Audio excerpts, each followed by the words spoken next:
Unc and Ocho discussed Bronny James no longer being on the 2024 NBA mock draft board. Also discussing LeBron James' comments about it. Tune in. Y'all, please just let the kid be a kid and enjoy college basketball. The work and the results will ultimately do the talking no matter what he decides to do. If y'all don't know, he doesn't care what a mock draft says. He just works, earned, not given. ESPN Central, that's reported. And to all the other kids out there striving to be great, just keep your head down, blinders on, and keep grinding. These mock drafts doesn't matter one bit. I promise you. Only the work matters. Let's talk real basketball, people. What's your take? I mean, listen, I like what LeBron is saying. Obviously, is at times it's not fair. A lot of us, Marvin Harrison, myself, Junior. Jerry Rice, you have kids, LeBron, the pressures that come behind with having to live up to the expectations and doing what the fathers did. Yes. All you have to do is work. That's it. Forget the naysayers, forget all the people, forget all the noise on the outside. Just continue to grind at your own pace. And when it's your time to shine, you will shine. Because if you put the work in, no matter what, the results will show up. You don't need to look. I tell my son all the time, you don't need to look like me. You don't need to go out there and be like me. You need to create your own identity and create your own lane in the way you like to do. Whether it be football, whether even if you don't want to play football, whatever it is you want to do in life, I support you 100%. But you got to do your best at it. Again, with LeBron's case, with Bronny, it's even different. Everybody's watching. Everybody expecting. Well, you're LeBron's son, so you gotta play to this standard. You gotta have these kind of stats. You gotta do this. You gotta do that. But again, don't rush him. Allow him to enjoy. Allow him to grow and groom and enjoy the game of basketball. I think. Look, God wasn't going to double bless you. He was not going to give you that talent and turn around and give it to your son. Right. I mean, one or two things happen. Either look, we've seen a lot of players play that have a father-son. Right. Ken Griffey Sr., Ken Griffey Jr. Right. Bobby Bonds, Barry Bonds. Felipe Alou, Moises Alou. I mean, Vlad Guerrero and his son, Vlad Jr. So we've seen a lot of that. We've seen Archie Manning, he has Peyton and Eli. But Archie, as good as he wasn't paid. And my son didn't want that because every time your dad would have caught that, man, your dad have made that play. He just got tired. Your uncle, man, you know how, man, woo. And so he just did like, nah, Dad, I don't, and I'm cool with it. Right. I never forced my kids in any direction. Whatever you choose, because I didn't want them to get 25, 30 and says, I only did this because of you. Right. No. You did that because of you. That's what you wanted to do. Right. But I think the thing is, look, the comparison was going to be there, but LeBron has to be careful. Is that when Junior Bronny plays well, and then you say, well, he's better than some players in the NBA, because people are gonna remember you said that. Right. And so that's what you have to be careful. And I understand that's his son. What's he supposed to say? He's supposed to believe that his son is as good as some current NBA players. But you have to be careful of that. Because they're like, hold on, wait a minute. A high school kid is as good as players in the NBA? It's not very LeBron. You could have said that about LeBron, that LeBron as a high school senior was as good as some players in the NBA. And you would have been absolutely right. Right, yeah. I don't believe you could, maybe, but if you look at Kobe's rookie year, could you have said that in high school? Maybe. But there was the definitive that LeBron James was better than some current NBA players when he was a senior in high school. Right. No question. He was 6'9", probably 200 pounds, could play all five positions. Yeah. He was a guard, but he could play the 2, the 3, the 4, the 5. He could do it all. Yeah. But because Bronny doesn't possess his dad's athleticism or size, it's different. And so, and plus, LeBron has to understand, bro. He gonna get strays because of you. Yeah.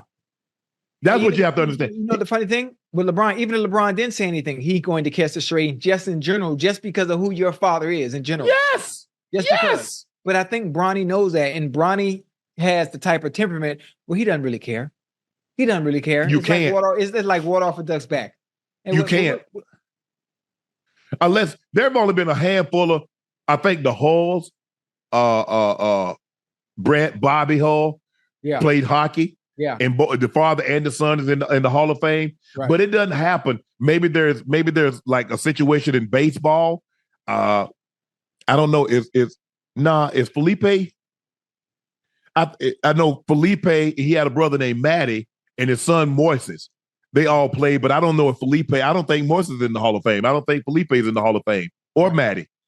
But it's a rarity that you look at Kareem, you look at Magic, you look at Jordan. You look at Jordan. Yeah. I mean, come on, bro. You actually think God gonna give you all of that and give your sons that ability too?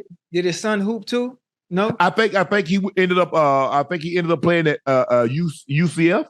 Wait, hold on. It's cold. Let me turn this air down, man. She got me in the freezer here. Hold on. Baby. Come on, man. But he's in high school. Let him play. Right. He'll develop. He's gonna be what he's gonna be. Right. He's gonna be what he's gonna be. But let him be that. Yeah.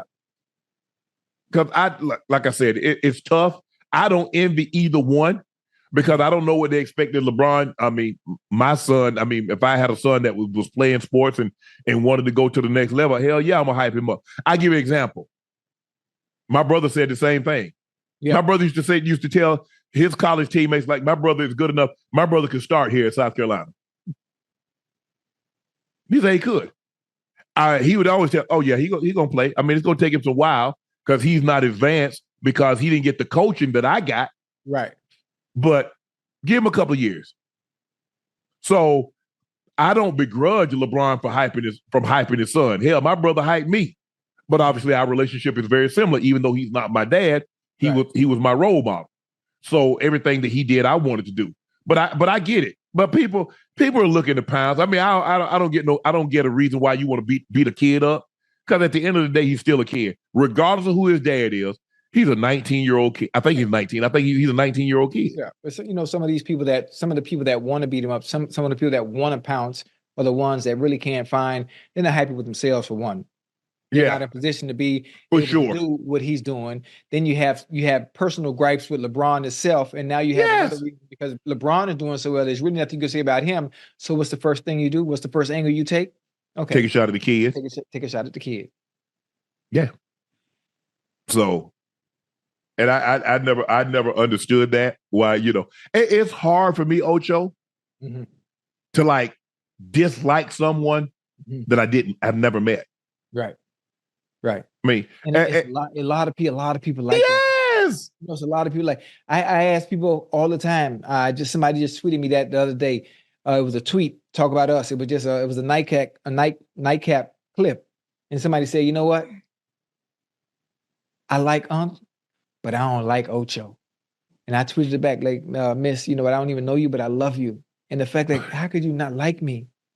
Like some people that even if you haven't met me, I'm really likable. Like right. Sometimes I might have a punchable face, but I'm a really likable individual. If you met me before and I've greeted you with that hug and fucking bringing in here, acting like I've known you for 30 years and I never met you a day in your life, how could you not like me? I'm so cool. Yeah. And LeBron has to understand it's the same thing that he was saying about Lonzo, that Lonzo was better than Steph Curry. And people are like, bro, are you serious? The man is an MVP. The man is a champion. And you try to say your son that's in college is better than him. He's better than Russ. He's better than this. Come on, LeBron. I understand. Hype your kid up. Got to. But you're talking about, first of all, there's only 400 players in the world that says I'm an NBA player. 400. There's 8 billion people. 400 can call themselves NBA players. Now, I'm current NBA players. Now, you might have been a retired player or you might have played in the NBA and now you overseas, but I'm saying current. Right. There's only 400 men can say that. Right. And so you saying your son that's in college is better than one of the At the time, Steph Curry was arguably the one or two best players in all the world. Mm-hmm. But your son in college is better.